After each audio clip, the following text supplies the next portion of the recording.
Yo, what's up, guys? Quick live stream. Gonna keep it pretty quick, pretty tight. But how are we looking? So, Underdog Fantasy been kind of weak recently, but we did cash this play, which was from a live stream, Corbin Carroll. Anyways, we're just going to go through a bunch of plays on, PrizePicks, Underdog Fantasy, kind of all the main sports books. I had a pretty good day in general. I mean, PrizePicks has cut me to such low betting limits that it doesn't really matter. But overall, I had a pretty good day, just on my straight bets. So I was pretty big on the Diamondbacks and some other teams. So my straight bets worked out well.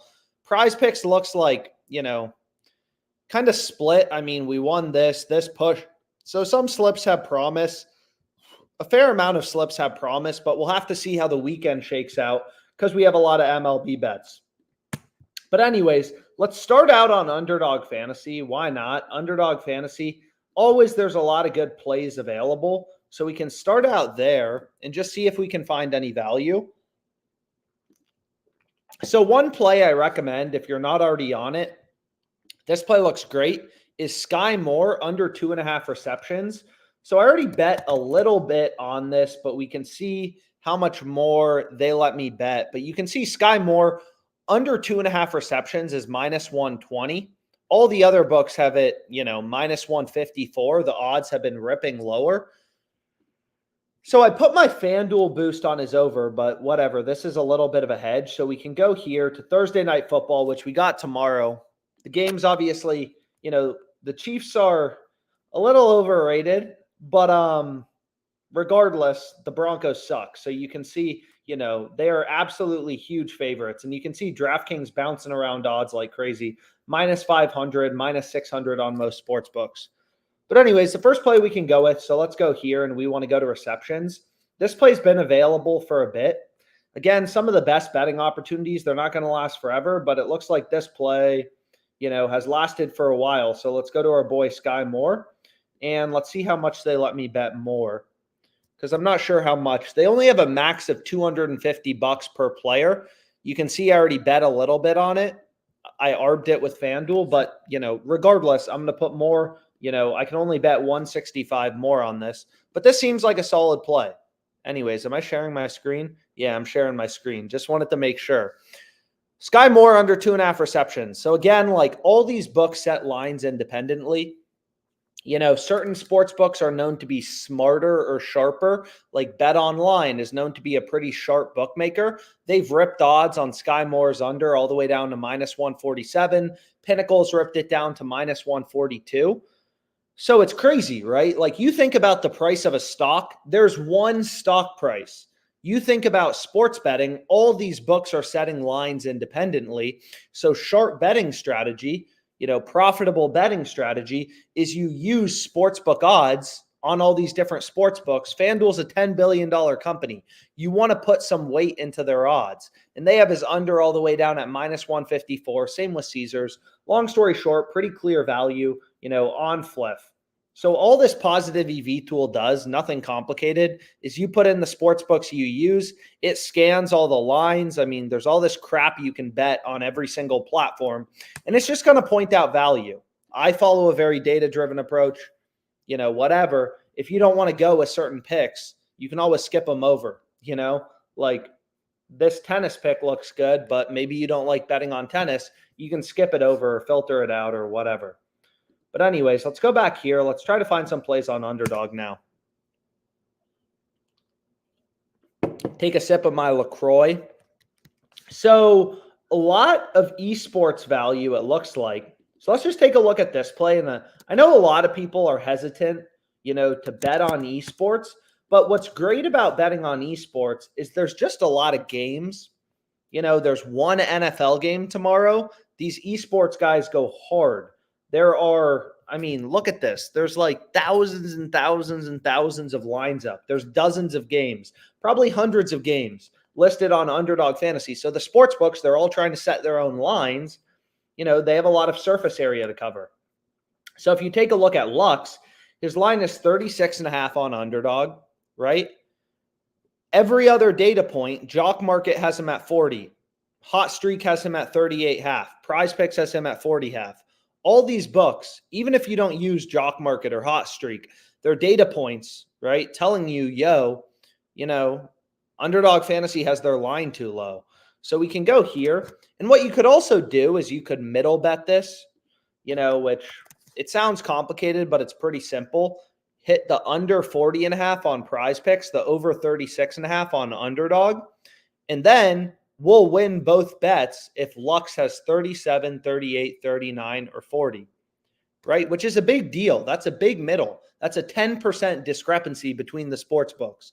So that's crazy, right? But I'm not going to middle bet it because it's pretty clear Underdog Fantasy is the one that's screwing up their line here. So we found a play with an edge. So that's great. We can go with that. So we have our first pick. Then we can go to our boy Gemini. So let's take a look at him. Ooh, we got a good start here. We got some good starts. We got a lot of good starts. There we go. Damn, we got a fair amount of good starts. So Underdog Fantasy looking halfway decent. But anyways, let's go to our next play. Gemini under 3.5. You can see the other sports books. So this is League of Legends. Again, a lot of esports plays, but if that's where the value is, that's where we'll be betting. PrizePicks has his line at 3. Hot Streak has him at minus 200. I mean, a lot of value in the market. Damn, there are a lot of plays right now. Whoa. So we have 2 picks. Maybe next we go to college football. So again, Underdog's strategy is pretty simple. If you go through the math kind of behind Underdog Fantasy, basically, you have to win your over-unders, just like Troy Franklin, right? Just like this over-under. You have to be able to win these bets, your over-unders, 55% of the time to be profitable, right? So if you can win these over-unders, like Franklin over-under 6.5, if you can win these plays, let's say, it all boils down to win rate, right? Underdog Fantasy has fixed payouts. Any 3-pick entry you create, you get a 6x payout. So it doesn't matter what picks you go with, right? Any 3 picks, you get a 6x payout. So it all just boils down to what percentage of your picks can you win. If you can win 57% of your picks, this is what your ROI will be, 11%. I'm literally just breaking down Underdog payouts. But that's not easy to do, right? Fuck, they already locked the Gemini line. So I'll try to move quickly. It's not easy to win, like 55% of your bets, because you got to remember that means you're only losing, you're only losing 45%. So you have a solid advantage. Win 55, lose 45 is what you're trying to do. So here's another crazy value play that you could middle bet on. This is CS2 that you can. Let's go back here. Am I spelling it wrong? There we go. Sadzin. His line is 12.5. Right? It's 15 on Underdog. Crazy, right? It is crazy how inefficient this market is. So here we have our third pick. And if we want to be greedy, we can try to get some more picks down quickly. So we can go back here. And I mean, there's value in, now the value's in Valorant. So again, like most of these plays aren't profitable. A lot of people get the perception that I'm just like betting everything. There are tens of thousands of lines on Underdog. We're trying to zone in on those few plays that actually have an edge. 34, 36, 35 half. Again, what kind of sucks about esports is you don't have as many data points. Like this play on Sky Moore.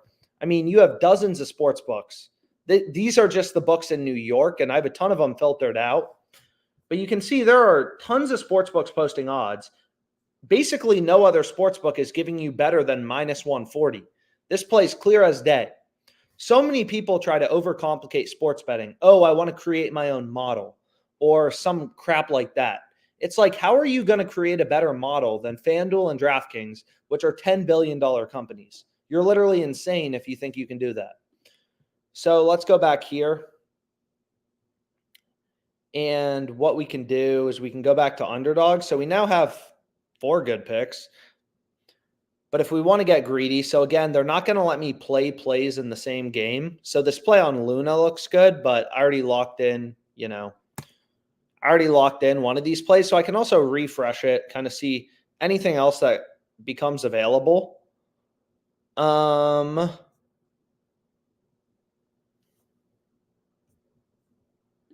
You know, so here's one final esports play we can go with. Assuming, so this pick is in the same game, so we don't really want to go with that, so that's not going to work. So we can check out TD lines. Sometimes there's some good value in TD lines. Sometimes there's not. But sometimes you can find them sleeping. All these chili pepper ones I've looked at suck. So I'm not going to be betting any of the chili pepper ones. But sometimes they'll add TD lines. And it's like, I wish I could remove the chili pepper ones because they're horrible in general. But I can't do that. So I'm kind of stuck looking at all this crap. Dak Prescott, we can look at, Tony Pollard. So we can take a look at Tony. And you can see he's slightly favored to go over, but he's only very slightly favored, minus 125. Again, on Underdog, we have to win 55% of our picks to be profitable. So that's not really going to cut it. So maybe we just take Real Muto under 1.5 strikeouts, whatever. So this will be our 5th pick, and I'll go with a 5-pick insured entry. 1, 2, 3, 4, 5. So we have 5 really good picks. Looks like the most random slip of all time. But again, I'm just trying to find 5 plays with an edge, lock them in. I know not every bet's going to win. But again, like when you understand the math behind Underdog, the exact percentage of your picks you need to win to be profitable, you understand how sportsbook odds work. Like it's not that intimidating. Like Troy Franklin, if we go to the Oregon game on Fliff, even if you don't use Fliff, again, you still want to be looking at all these books as a source of information. So if we look here at, Troy Franklin, he's a big favorite to go under, right? His under is minus 140, right, on Fliff. That's just one data point, but, you kind of get the point. So we're using all this information to, make good bets. So Jock Market has a bunch of crap. But what sucks about Jock Market is I can't pull it up on my computer. So anyways, we locked in 5 good picks on Underdog. Hopefully you guys were able to tail it. This play on Lux is the best one. But what we can do next is we can go over to ParlayPlay and then PrizePicks. So ParlayPlay is it's a good platform to have. And we can kind of take a look here. They recently changed their payout structure. But again, like the more books you have, the better. I mean, we cleared out Underdog Fantasy. I kind of bounce around from book to book, find value, move on.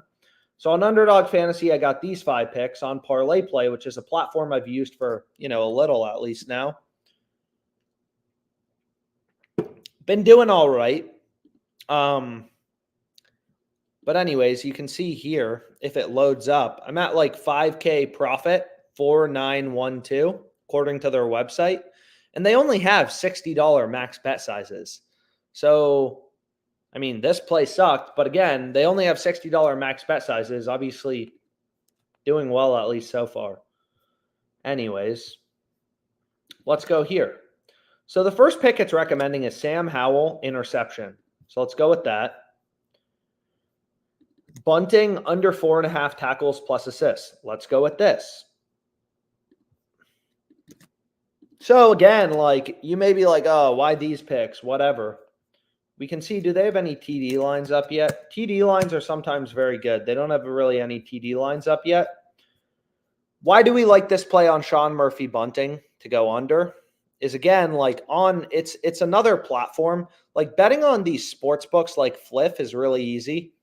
Not easy, but the strategy is a little simpler. You just kind of find value in the market, right? Like when all the books are telling you something's supposed to be minus 150 and you can get it at minus 120, that's a great play to go with, right? Because you got to remember the way that sports books work is they charge a spread, so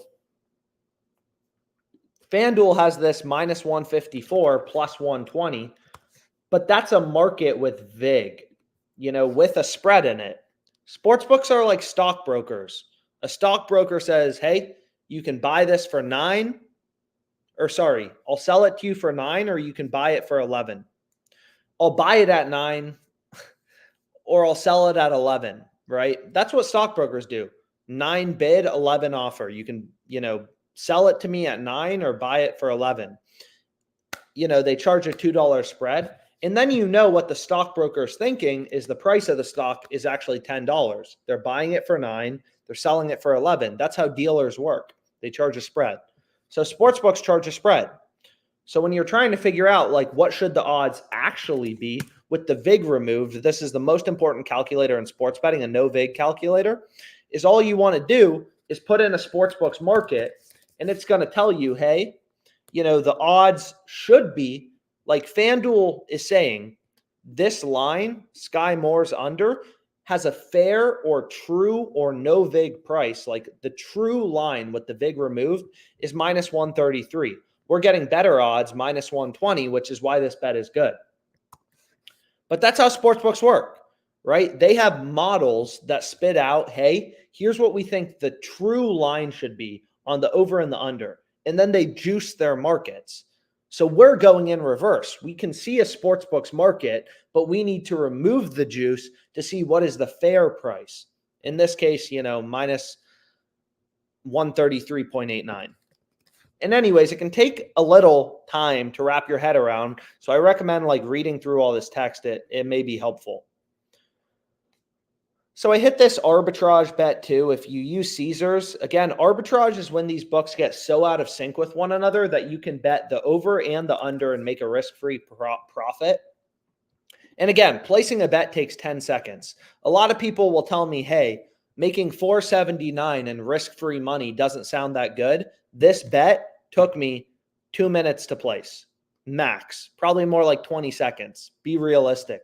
$4.79 risk-free profit, and it only happens when the books get super out of sync. You bet the over on one book, the under on another book. You make a risk-free profit. It's called arbitrage betting. It's how I made my first 40 G's sports betting. Really, good strategy. Whatever you want to call it, good strategy. But anyways, where do we want to go? Man, we got some bets coming up for Volkanovski versus Makachev. But anyways, let's go back here to ParlayPlay. So the first play it's recommending is Himian under 9. So let's go here. And they already reduced his line to 8.5. So that's annoying. So let's refresh this. Sutton under 4.5 receptions. All the books have him at 3.5. Seems decent enough. Again, ParlayPlay still has decent-ish payouts. And again, this platform is just like PrizePicks in a lot of ways. They have slightly different payouts depending on how many picks you go with. But you can see here, why do we want to take Howell to throw an interception? He's heavily favored. This is DraftKings Sportsbook. They have him as a pretty heavy favorite to throw an interception, right? And again, ParlayPlay, they give you the same payout. If you take a guy to go over or under, you're going to see you get the same payout. Over, under, we're still getting a 5x payout. So we want to take Howell to go over because all the sports books have his over heavily favored, and we're following the data. The data never lies, long term. Oh, baby. So this play seems amazing as well. Although I think I only really want to take one of these. You don't really want to take offensive and defensive players both to go under. But anyways, if you look at tackles plus assists, and then we'll move on to PrizePicks here in a second, it's what are they doing? Every other fantasy site, and again, this is all possible because all these books have entered the United States and Canada, and they all try to set lines independently. So there's tons of books running around headless trying to set lines. They have the line at 6. All the other fantasy sites have the line at 5.5. All sports books have the line at 5.5. You literally have dozens of data points telling you this guy's line should be at 5.5. ParlayPlay has the line at 6. I'm not saying it's a guaranteed win, not at all. It's just a play with an edge, right? It's a play where we have the edge as the better.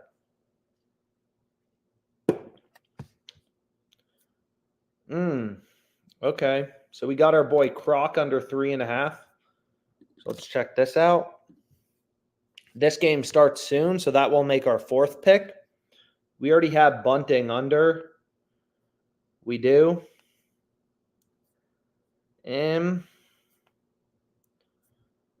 So I don't love to do this because we're kind of trending into the yellow, but our first 4 picks are really good, so whatever.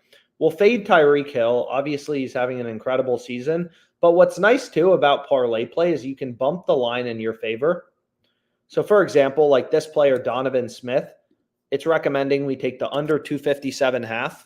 So this is a promo. We can just bump the line 5 yards in any direction. So I'll just take him under 262.5, right? And Tyreek Hill, like, again, I never let my emotions get in the way of it. All these books have his line at 85.5. That's where the market is. I have no idea why ParlayPlay has his line at 85.5, but they're clearly screwing up. So I'm going to play, you want to play 6 pick entries with no insurance, $20. And that's the max you can go with for this promo. And here's what I'm ending up going with. So a little 6 pick entry. And then what we can do is, we cleared out Underdog. We hit, I think, all the value there. It looks like some of these plays are still available. So maybe we didn't do that good of a job clearing it out, or maybe not that many people are watching. Damn. But next we can go to PrizePicks. And it looks like PrizePicks has a lot of plays. So we can start out with Dak. Over in passing yards, which I kind of like for this weekend.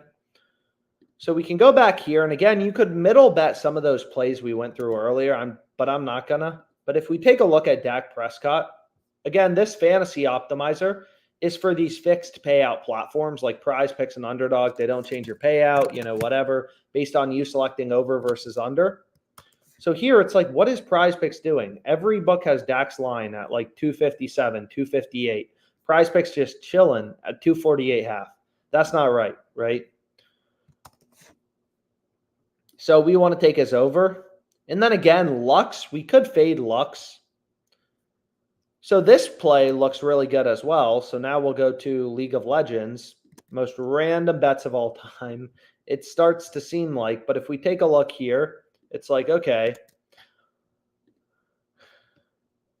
let's refresh this. Let's take a look at the data. It looks like they may have just pulled his line, but ParlayPlay has Himian's line at 8.5. Does Hot Streak have a lineup? Let's take a look at Hot Streak. They have his line at 8.5. All these books kind of have his line at 8.5. PrizePicks has a line at 9. Good enough value. And then we have, it's not only Underdog that can screw up. Sometimes it's actually PrizePicks. And sometimes you can middle bet them, right? When you get a crazy, huge discrepancy, sometimes you may just be like, I'll just middle bet it. But here we have 2 overs. So if we look at this player, Jay-Z, let's look at this player, Jay-Z. So if we take a look at him, and then we want to switch this back to CSGO. We want to take a look at this on OddsJam, 30.5, 34.5. And again, Hot Streak has the line at 34.5 with the over heavily favored. So we're just using this information to make better bets.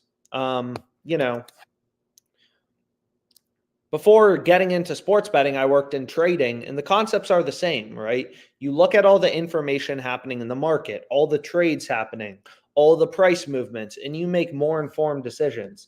Nobody who works in trading just wakes up and is like, hey, fuck it, I'm going to buy Facebook.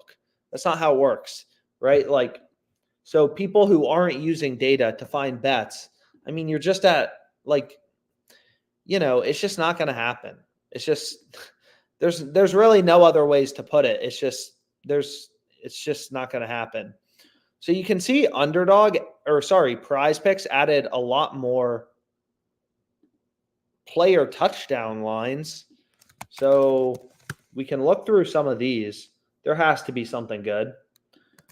So again, the reason you won't, oh my gosh. So DeAndre Swift, heavily favored to not score a touchdown on all sports books. So what I was going to say is you have to remember Swift, Fliff has him minus 150. Is not a lot of these sports books have two-way markets on touchdowns. Like a lot of books like Caesars, they only give you odds on the over. which is kind of bullshit, but that's what they do, right? They have the over at minus 104. They're not showing you odds on the under. So you can kind of assume, the under's heavily favored. You don't want to put any weight into these one-way markets because they in general tend to juice up their lines a lot. Also, we can put in, FanDuel, DraftKings. These are pretty big sports books, not legal in as many states. So I don't, focus on them as much, but you can see there's some bets on FanDuel, it looks like, available. Oh, wow. That is a low max odds. Usually I keep this around like plus 150 or plus 190. Now more bets show up. So now you can see there's some plays on, this bet looks great, but it's still a few days away. I mean, there's a lot of value in the market on FanDuel.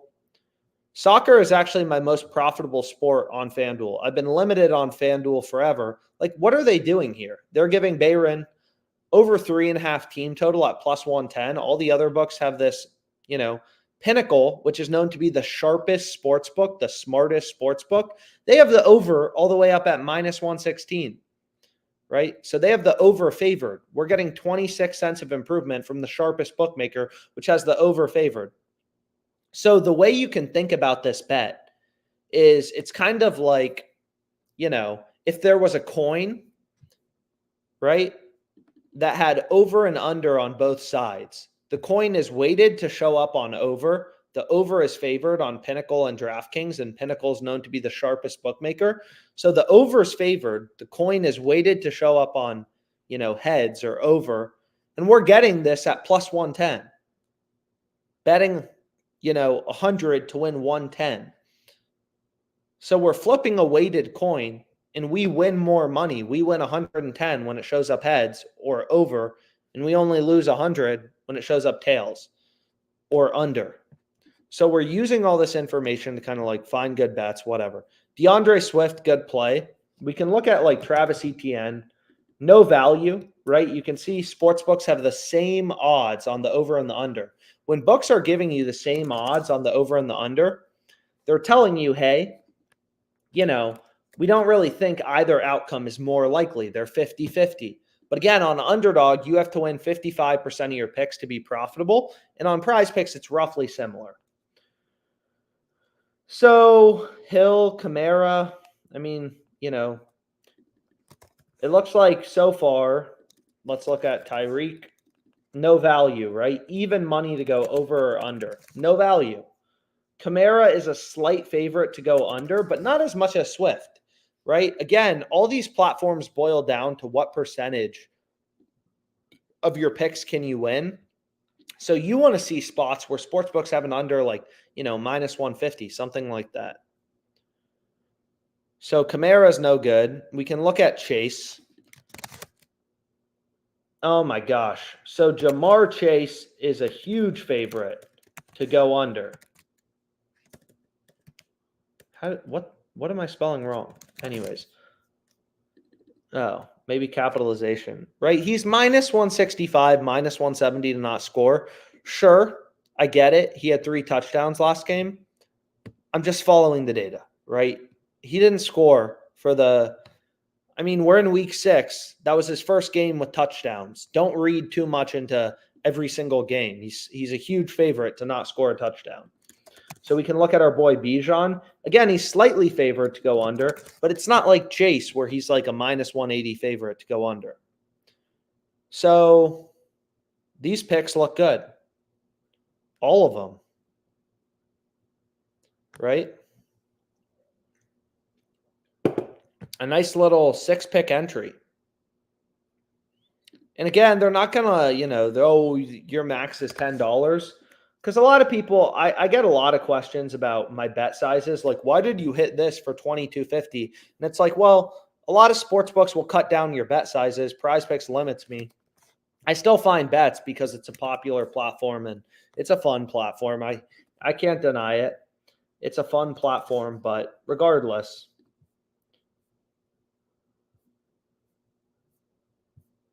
So anyways, that kind of calls it a day for now. So hopefully you were able to get down some of these bets.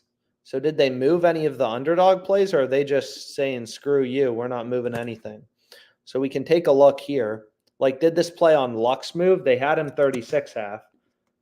Now they just removed his line, you know? So that's crazy. Parlay play.